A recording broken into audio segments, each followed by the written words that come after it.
रीतलाल यादव की तकलीफ और बढ़ गई है। तकलीफ कम होने की जगह उनकी तकलीफ बढ़ती जा रही है।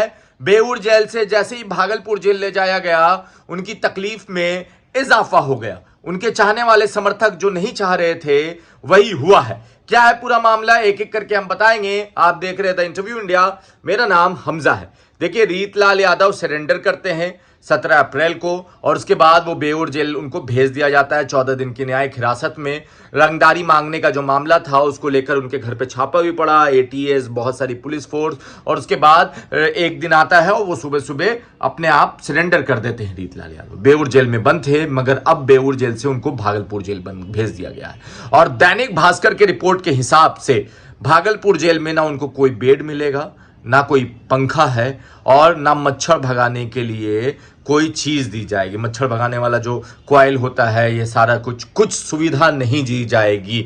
ना बेड की सुविधा, ना आपको उसमें पंखे की सुविधा रहेगी, और ना मच्छर भगाने वाला कोई क्वाइल या मच्छरदानी दिया जाएगा। जो अगर मच्छरदानी तो नहीं मिलता, क्वाइल मिलता है, क्वाइल दिया जाएगा।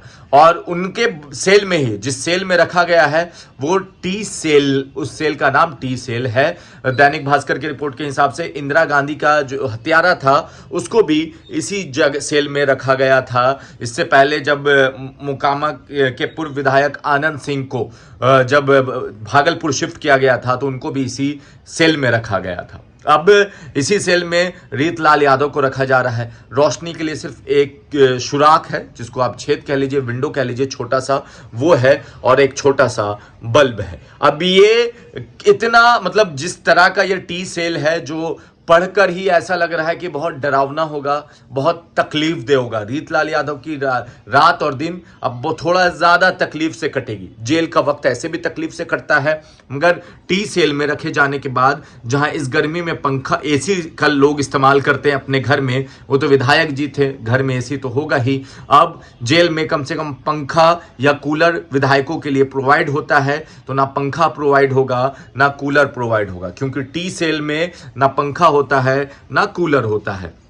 और अब जो रीतलाल यादव की दिन और रात है वो तकलीफ में कटेगी। रीतलाल यादव पे पुलिस ने जिस तरह से शिकंजा कसा, उनके घर पे रेड हुई, उसके बाद जिस तरह से कहा गया कि इतने सारे सामान बरामद हुए। फिर रीतलाल यादव जब जेल जाने से पहले, जब कोर्ट में पेश हुए, उसके बाद मीडिया कर्मी से बातचीत कर रहे थे, उन्होंने कहा कि दानापुर हमसे खाली करवाना चाहते हैं, डराना चाहते हैं। उनको पता है कि रीतलाल के यादव के रहते हुए दानापुर खाली नहीं होगा। खाली का मतलब कि वो विधानसभा सीट खाली नहीं होगी, इसीलिए। और उनकी बीवी का कहना था कि हमारे पति को 6 महीने पहले से मरवाने की साजिश चल रही है।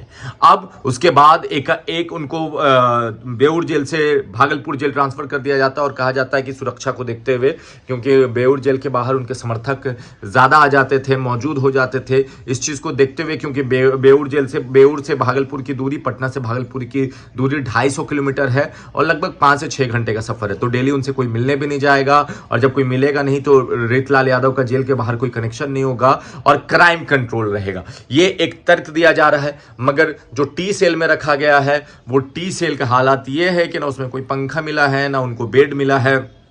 लाइट के लिए एक छोटा सा सुराख है, एक छोटा सा बल्ब है, और उसी सेल के अंदर एक छोटा सा बाथरूम है। क्या लगता है आपको? आप अपनी राय नीचे कमेंट बॉक्स में लिखिए। ज्यादा से ज्यादा वीडियो को शेयर करें। धन्यवाद।